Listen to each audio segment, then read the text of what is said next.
चलते हैं आज तद्धित प्रत्यय पर।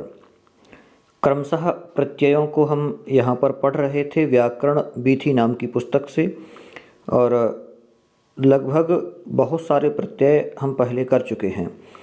आज तद्धित प्रत्ययों पर चर्चा करेंगे। चलते हैं। संज्ञा, विशेषण तथा आदि प्रातिपदिक शब्दों के साथ लगकर अर्थ परिवर्तन करने वाले प्रत्ययों को तद्धित प्रत्यय कहते हैं। देखिए, जो तद्धित प्रत्यय हैं ये अधिकतर कैसे शब्दों में लगते हैं। किसके साथ लगते हैं?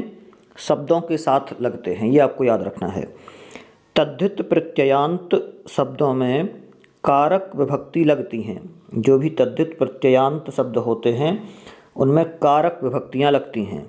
विभिन्न अर्थों में प्रयुक्त होने वाले तद्धित प्रत्यय अनेक हैं। कतिपय प्रमुख तद्धित प्रत्ययों का परिचय यहाँ पर दिया जा रहा है। जो प्रमुख प्रत्यय हैं केवल उन्हीं को पढ़ेंगे। जैसे कि मतुप प्रत्यय है, मतुप में मत शेष बचता है, तो मतुप का अर्थ देखते हैं। वाला, वाला अर्थ में प्रयोग होता है, अर्थात इसके पास है। इसमें भी इस अर्थ में स्वरांत शब्दों से मतुप प्रत्यय का प्रयोग किया जाता है। देखिए, यहाँ पर जो ये प्रत्यय प्रयोग होंगे ये शब्दों में होंगे, धातुओं में नहीं होंगे, ये आपको याद रखना है। उप का लोप होकर केवल मत जुड़ता है। जो पीछे जुड़ेगा केवल इसमें मत जुड़ेगा, और जो उप पीछे है मतुप में उप का लोप हो जाता है। कैसे बनते हैं शब्द? उदाहरण देखते हैं। शक्ति मतुप, शक्ति मत या शक्तिमान, अर्थ क्या होगा? शक्ति वाला। श्रीमतुप, श्रीमत या श्रीमान। धीमतुप, धीमत या धीमान। बुद्धिमतुप, बुद्धिमत या बुद्धिमान। मधुमतुप, मधुमत या मधुमान। इक्षुमतुप, इक्षुमत या इक्षुमान। कीर्तिमतुप, कीर्तिमत या कीर्तिमान या कीर्ति वाला। इस प्रकार से। अब चलते हैं, मतुप के बाद वतुप प्रत्यय है। वतुप प्रत्यय बाला या इससे युक्त अर्थ में अकारांत तथा अनेक हलंत शब्दों से वतुप प्रत्यय होता है। अकारांत में ही होगा जिसके अंत में आ हो। जैसे ना है तो ना के अंत में आ है तो अकारांत है। ये नियम आपको याद रखना है। वतुप प्रत्यय कहाँ पर होता है? अकारांत में, और कोई भी हल शब्द हो सकते हैं। आगे चलते हैं। शब्दांत या उपधा में आ अथवा आ या माँ होने पर मतुप के स्थान पर वतुप प्रत्यय का प्रयोग किया जाता है। चलते हैं। धन मतुप क्या बनेगा? धनवत, धनवान। वल वतुप, वतुप कहें वतुप, वलवान या वलवत। रूपवतुप, रूपवत, रूपवान। विद्यावतुप, विद्यावत, विद्यावान। गुणवतुप, गुणवत, गुणवान। लक्ष्मीवतुप, लक्ष्मीवत, लक्ष्मीवान। इस प्रकार से लक्ष्मी वाला। मतुप वतुप प्रत्ययों से युक्त शब्दों के रूप पुल्लिंग में भवत, स्त्रीलिंग में नदी और नपुंसकलिंग में जगत के समान चलते हैं। ये आपको याद रखना है। बिल्कुल छोटे छोटे से प्रत्यय हैं। आपको यहाँ पर केवल इतना समझना है कि इस प्रत्यय से कैसे बनते हैं। इन्हीं प्रत्यय है, इन्हीं प्रत्यय में इन शेष बचता है। वाला या युक्त अर्थ में अकारांत शब्दों से इन्हीं या फिर इन प्रत्यय का योग किया जाता है। इसमें बचता क्या क्या है? रथ इन्हीं, तो रथ इन्हीं में इन बचा तो क्या बना? रथिन। और रथी बनता है ये। दंड इन क्या बचा? दंडिन, दंडी बना। दंड वाला या दंडा से युक्त। वल इनी, वलिन। गुण इनी, गुणिन या गुणी। धन इनी, धनिन या धनी। वाक्यों में इन इन्हीं प्रत्यय युक्त शब्दों की आवश्यकता अनुसार शब्द बनाकर प्रयोग किया जाता है। जैसे गुणी जनः शोभते, प्रथमा विभक्ति एक वचन।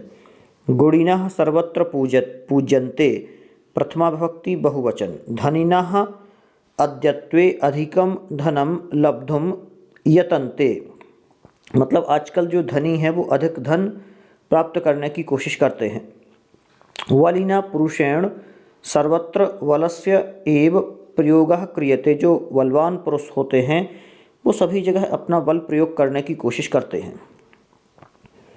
इसी प्रकार से तरप प्रत्यय है जिसमें कि तर शेष बचता है। तरप प्रत्यय में दो में किसी एक को बेहतर बताने के लिए तरप प्रत्यय का प्रयोग किया जाता है।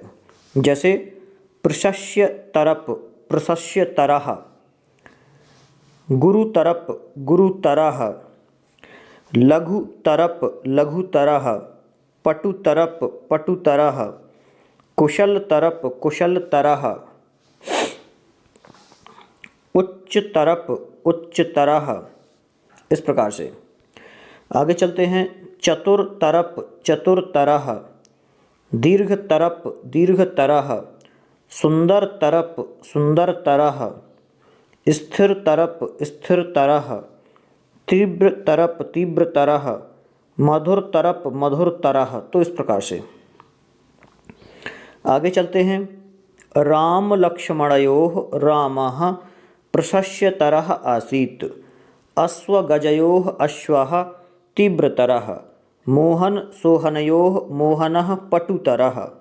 इस प्रकार से अगला है तमप जिसमें तम शेष बचता है। दो से अधिक में किसी एक की सर्वश्रेष्ठता प्रकट करने के लिए तमप प्रत्यय का प्रयोग किया जाता है।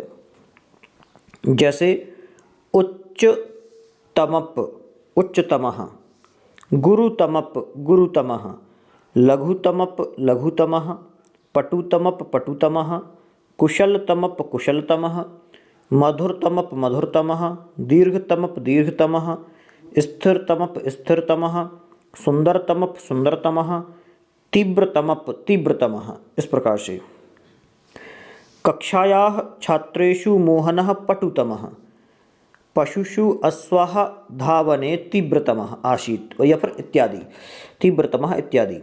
मतलब कक्षा में छात्रों में मोहन पटुतम है और पशुओं में अश्व दौड़ने में तीव्रतम है, बहुत तेज दौड़ता है पशुओं में। इसी प्रकार से मयट प्रत्यय है जिसमें मय शेष बचता है। प्रचुरता के अर्थ में मयट या मय बचता है जिसका प्रत्यय का प्रयोग किया जाता है। वस्तुवाचक शब्दों से खाद्य वस्तुओं को छोड़ करके विकार अर्थ में मयट प्रत्यय का प्रयोग किया जाता है। जैसे शक्तिमयट, शक्तिमय, या शांतिमयट, शांतिमय, आनंदमयट, आनंदमय, सुखमयट, सुखमय या सुखमयः, तेजःमयट, तेजोमयः, मृतमयट, मृण्मयः, स्वर्णमयट, स्वर्णमयः, लौहमयट, लौहमयः। इस प्रकार से तो ये मयट प्रत्यय हुआ। आगे चलते हैं अण प्रत्यय। अण प्रत्यय के बहुत सारे सूत्र भी हैं और इसके अलावा अण प्रत्यय का प्रयोग विस्तृत रूप से किया जाता है। अपत्य, अपत्य मतलब पुत्र या पुत्री। अर्थ में शब्द से अण प्रत्यय का प्रयोग किया जाता है। अण प्रत्यय का प्रयोग शब्दों में होता है, अपत्यार्थक है, मतलब अपत्य अर्थ में होता है, ये आपको याद रखना है। अण प्रत्यय करने पर आदि स्वर की वृद्धि होती है, इतना याद रखना है। जैसे वसुदेव अण क्या होगा, वासुदेवः, वसिष्ठः अण वासिष्ठः, विश्वामित्र अण वैश्वामित्रः, अश्वपति अण आश्वपतः, यदु अण यादवः, मनु अण मानवः, पुत्र अण पौत्रः, कुरु अण कौरवः, दनु अण दानवः, पांडु अण पांडवः।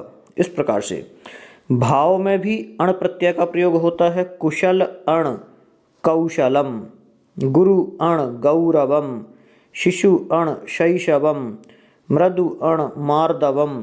इसी प्रकार से लघु अण लाघवम, कर्मसु कौशलम शोभनम अस्ति। इस प्रकार से वाक्यों का प्रयोग इसमें होता है।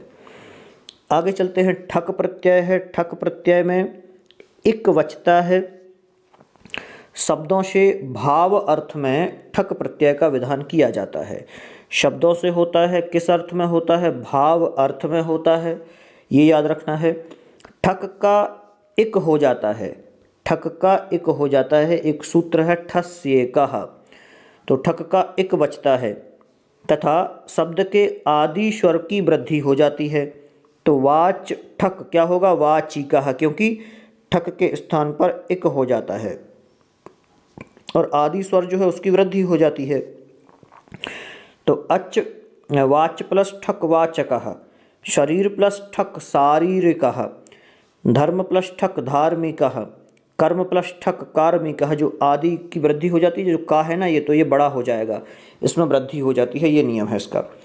नगर ठक नागरिकः, भूत ठक भौतिकः, आध्यात्म ठक आध्यात्मिकः, इस प्रकार से। तो यहाँ पर ठक प्रत्यय हुआ। अगला है इतच प्रत्यय। इतच प्रत्यय का इत बचता है। सहित या युक्त अर्थ में तारक आदि शब्दों से इतच प्रत्यय का प्रयोग किया जाता है। जैसे तारक इतच तारकितः, पिपाशा इतच पिपाशितः, कुसुम इतच कुसुमितः, क्षुधा इतच क्षुधितः, अंकुर इतच अंकुरितः, हर्ष इतच हर्षितः, दीक्षा इतच दीक्षितः, बुभुक्षा इतच बुभुक्षितः, कंटक इतच कंटकितः, गर्व इतच गर्वितः, व्याधि इतच व्याधितः, उत्कंठा इतच उत्कंठितः, तरंग इतच तरंगितः। बुभुक्षितः किं न करोति पापम, क्षुधितः बालकः इतस्ततः भ्रमति। मतलब जो क्षुधा से ग्रसित बालक है वो यहाँ वहाँ घूमता है। पिपाशितः काकः जलम अन्वेषयन्ति, जो प्यासा कौआ है वो जल को ढूंढता है।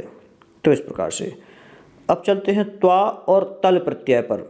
भाववाचक संज्ञा बनाने के लिए शब्दों से त्वा और तल प्रत्ययों का योग किया जाता है। कुछ इसके उदाहरण हैं। मूर्ख प्लस त्वा मूर्खत्व, विद्वस् प्लस त्वा विद्वत्व, मूर्ख प्लस तल मूर्खता और विद्वस् प्लस तल विद्वत्ता। इस प्रकार से महत् प्लस त्वा महत्व, पवित्र प्लस त्वा पवित्रत्व, पशु प्लस त्वा पशुतत्व या पशुत्व, गुरु प्लस त्वा गुरुत्व, लघु प्लस त्वा लघुत्व, मित्र प्लस त्वा मित्रत्व। इसी प्रकार से महत् प्लस तल महत्ता, पवित्र प्लस तल पवित्रता, पशु प्लस तल पशुता, गुरु प्लस तल गुरुता, लघु प्लस तल लघुता और मित्र प्लस तल मित्रता। इस प्रकार से त्वा प्रत्ययांत शब्द नपुंसक लिंग में होते हैं। इनके रूप फल शब्द की तरह चलते हैं। ता प्रत्ययांत शब्द स्त्रीलिंग में भी होते हैं। इसके रूप रमा की तरह चलते हैं। आगे चलते हैं यत प्रत्यय। शरीर के अवयववाची शब्दों से होने वाला इस अर्थ में यत प्रत्यय का प्रयोग किया जाता है। यत प्रत्यय का प्रयोग होने वाला। कंठ यत कंठे भवम कंठ्यम बनेगा इसका। दंत यत क्या बनेगा, दंत्यम। ओष्ठ यत ओष्ठ्यम, मतलब शरीर के अवयव से संबंधित कोई भी अंग है वो कि इससे हुआ तो ये, इस प्रकार से। एक और है थाल प्रत्यय है जिसका था बचता है। किम आदि सर्वनाम शब्दों से या सर्वनाम से प्रकार अर्थ में थाल प्रत्यय का प्रयोग किया जाता है। थाल का था शेष बचता है। यद थाल यथा, तद थाल तथा, सर्वथाल सर्वथा, उभय थाल उभय था। इस प्रकार से आगे चलते हैं। तशिल प्रत्यय है। तशिल प्रत्यय का प्रयोग कैसे होता है। प्रयाग प्लस तशिल प्रयागतः। पंचमी विभक्ति में या पंचमी विभक्ति के अर्थ में तशिल प्रत्यय का प्रयोग किया जाता है या होता है। तशिल का केवल तस भाग बचता है। तशिल प्रत्यय जोड़ने पर जो शब्द बनते हैं वे अव्यय होते हैं। जब कोई वस्तु या व्यक्ति किसी स्थान से अलग होते हैं तो उस स्थान में पंचमी विभक्ति का प्रयोग होता है। देवदत्तः प्रयागात् काशीम गच्छति। देवदत्त में जो देवदत्त प्रयाग से अलग हो रहा है, अतः प्रयाग में पंचमी हुई। प्रयागात के स्थान पर प्रयागतः तसल प्रत्यांत का भी प्रयोग हो सकता है। इस प्रकार से यहाँ देखें, पंचमी पदानि तसल पदानि, ग्रामात् ग्रामतः, वृक्षात् वृक्षतः, वाराणस्याः वाराणसीत्, नवदिल्ल्याः नवदिल्लीत्, तस्मात् ततः और एतस्मात् इतस्ततः, मतलब कि पंचमी बना दी इन्होंने यहाँ पर। तो इस प्रकार से ये भी प्रत्यय कंप्लीट हुआ। तसिल जो अंत था, अंतिम प्रत्यय, उसको यहाँ पर लिख दिया है। तो इस प्रकार से जो ये तद्धित प्रत्यय हैं ये कंप्लीट होते हैं। अगला जो टॉपिक रहेगा उसमें स्त्री प्रत्यय कुछ यदि शेष है, लास्ट एक और प्रत्यय रह गया था स्त्री प्रत्ययों का, टाप, डाप, चाप, गीप, गीस, ये वाले लगभग कम ही प्रत्यय हैं, जल्दी हो जाएंगे, तो उनको भी अपन करने की कोशिश करेंगे। एक छोटा सा वीडियो रहेगा अगला, उसमें इनको अपन पूरा कर लेंगे। और मिलते हैं पुनः इसी प्रकार से। आप लोग अपना अभ्यास करते रहें जिससे कि आपका अभ्यास और अच्छा हो।